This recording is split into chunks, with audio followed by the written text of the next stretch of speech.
porque tive a imensa honra de ver um romance que escrevi em francês, traduzido na língua dos meus pais, em português. E agradeço a Sra. Leonor e ao Sr. Onésimo por ter tornado isso possível.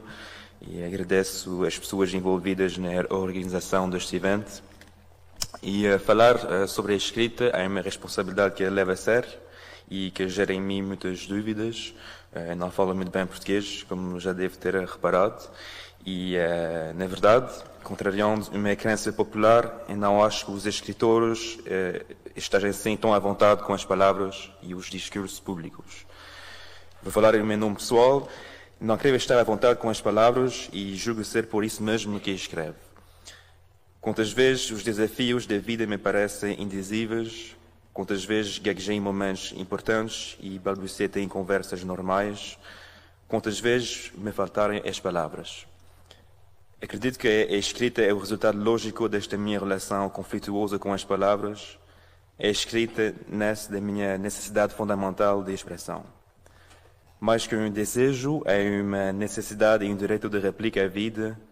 A escrita é o maior meio à minha disposição para estruturar o pensamento e compreender as minhas emoções. Ela é uma reação a que me atravessa, me habita e me escapa, é o que dá forma às minhas perguntas, por falta de ter acesso às respostas.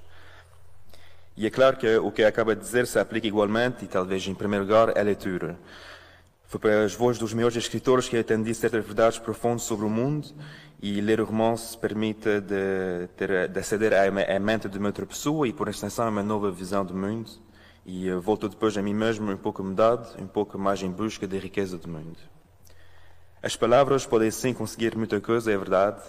Elas têm promessas de sentido e os escritores, os leitores, sempre fomos fascinados pelo poder, mas também pelos limites da palavra. Às vezes a nossa sede absoluta parece ser impossível de satisfazer. E para mim, escrever também é isso. É seguir as palavras sem muitas vezes saber onde elas vão me levar. Escrevo em solidão, pensando por vezes naquilo que alguém e algum lugar vai por seu turno pensar. Lanço fracos sinais no abismo e a imagem da garrafa a tirar do mar é talvez mais apropriada aqui. Escrevemos um texto sem saber o que vai acontecer, mas ainda assim sentimos a necessidade de lançar essa garrafa no oceano. E graças a um conjunto de circunstâncias favoráveis, a minha garrafa desta vez reconduziu-me à minha origem aqui, no país dos meus pais. E comecei a escrever o meu primeiro romance, L'Héritier, O Herdeiro, em 2020, durante os confinamentos da pandemia, um período de incertezas, onde eu sentia a necessidade de voltar o meu olhar para o passado. Creio que eu precisava de elucidar a questão das origens e clarificar o que forja a minha identidade, clarificar a minha relação com Portugal, que, sendo o país dos meus pais, também é meu para transmissão. E é preciso aqui algum contexto. Eu passei toda a minha vida no Quebec, Canadá, imerso na cultura portuguesa, com os meus pais e as minhas duas irmãs, as festas da Igreja de Santa Cruz em Montreal, os jogos de futebol da seleção, a música portuguesa, a comida portuguesa. Muitas vezes me identifiquei como português durante a infância, na escola, junto dos amigos. Mas com o decorrer dos anos, comecei, no entanto, a compreender que eu era, sobretudo, um imigrante da segunda geração. Eu não tinha ainda verdadeiramente visitado o país antes dos meus 20 anos e o meu domínio da língua portuguesa ia enfraquecendo cada vez mais. Não me sentia completamente português, nem completamente quebequense ou canadiano, e mantinha essa pergunta um pouco escondida, secreta. Era uma criança que gostava de ler e sentia que a leitura era um espaço privilegiado para as pessoas como eu, porque dava acesso a verdades de outro modo inacessíveis. E alimentei minha paixão pela literatura, ao ponto de estudar na universidade. Sentia essa necessidade de escrever e não podia fazer outra coisa no primeiro romance, senão escrever sobre Portugal.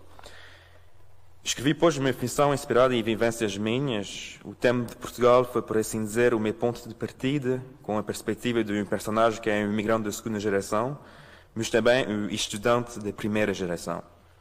A trajetória do João Silva, a sua construção da identidade, ele tenta de tornar-se naquilo que se espera dele.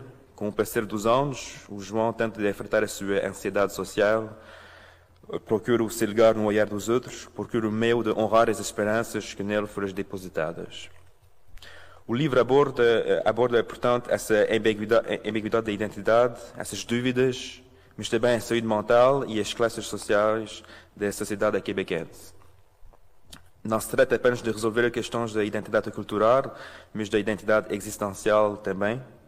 Resta dizer que Portugal está presente ao longo do livro, um pouco como um pano de fundo, na cabeça e no coração do protagonista.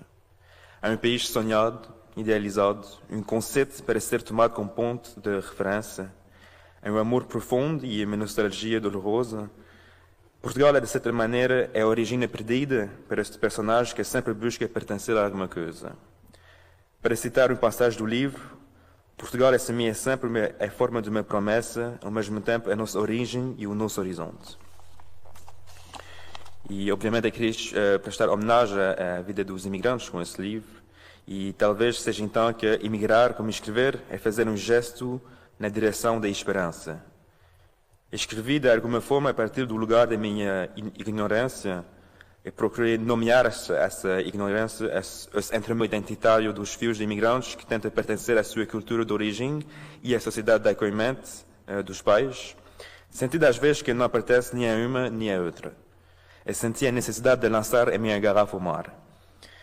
Importa dizer que a sociedade quebequense é uma sociedade de acolhimento de muitos imigrantes e isso constitui o fundamento da sua sobrevivência. Sem o contributo dos imigrantes, a sociedade no seu todo teria de ser revista. Na escola, estava rodeado de filhos e de filhas de imigrantes, como eu. É a nossa geração, a nossa realidade. E isso formou-me, forjou a minha visão do mundo. Eu julgo que o Quebec é uma sociedade exemplar e acolhedora, mas, por vezes, nos mídias, tenta-se falar dos imigrantes como de um problema para a coesão social e com a presença da extrema-direita um pouco por todo lado no mundo, insiste muito na divisão entre nós e os outros. E cada semana, quase cada dia, tem políticos que optam por esse tipo de discurso para fazer um clima de medo e de insegurança sobre a identidade no Quebec. Fazes da imigração a causa de todos os problemas, é um alvo fácil e tudo isso necessariamente me afeta e influi a minha visão da política no Quebec. Trata-se, afinal, de vidas humanas reduzidas a números, percursos complexos de vida reduzido à vergonha de uma imagem negativa. Comecei este discurso referindo à minha relação complicada com as palavras. O que quer dizer é que temos responsabilidade com elas, liberdade de expressão, sim, mas acima de tudo, uma responsabilidade de pensar. Estou começando a compreender o impacto que as minhas palavras como escritor podem ter sobre os outros. É algo difícil de medir.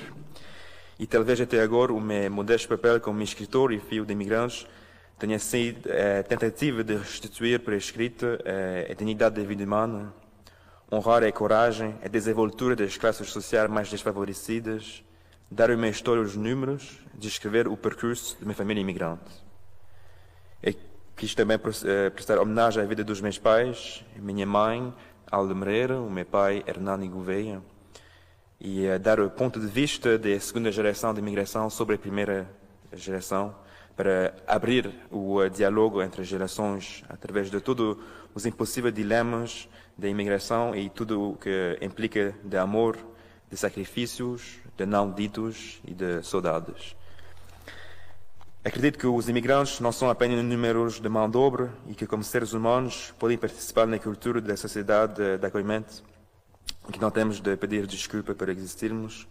Acredito que todos os humanos precisam de raízes, mas também de se sentir parte de um todo universal. E o universal é talvez o país das palavras que a literatura e a escrita nos deixam entrever.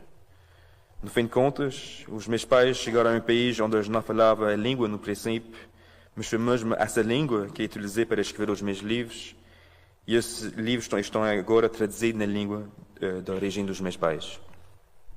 Acredito então que as palavras podem muito, sim, e prefiro que elas sejam pontes entre as pessoas em vez de armas.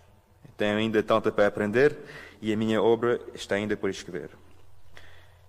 Tudo é escrita começa depois de escrita e isto é verdade para mim, com a tradução do livro, dando um segundo nascimento ao meu trabalho, e acho-me com sorte por ter encontrado no meu caminho escritores, leitores nos últimos dias, que me deram a oportunidade de aprender mais sobre a minha própria cultura.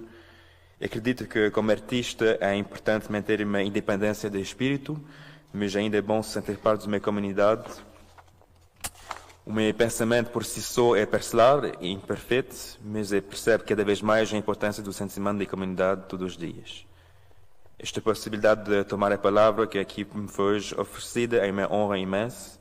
Eu sei que tenho um sotaque e que é massacrar muitas palavras da língua portuguesa, mas é assim eu tenho uma relação complicada com as palavras. Obrigado.